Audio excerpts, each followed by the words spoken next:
The Quran quest went round reciting in a land of wonder where the Quran shines bright. Lived a curious adventurer named Sophia who loved to recite.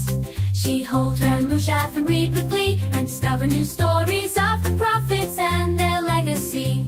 Sophia learned that the Quran is a guide so true, a book of wisdom that's meant for me and you.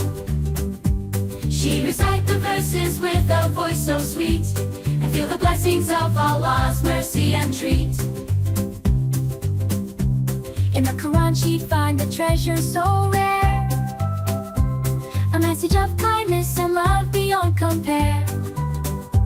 She'd read about the prophets and their courage so bold, and learn to be brave and never grow cold.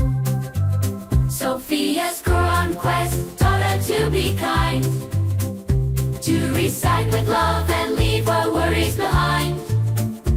She learned that the Quran is a gift so dear, a source of guidance,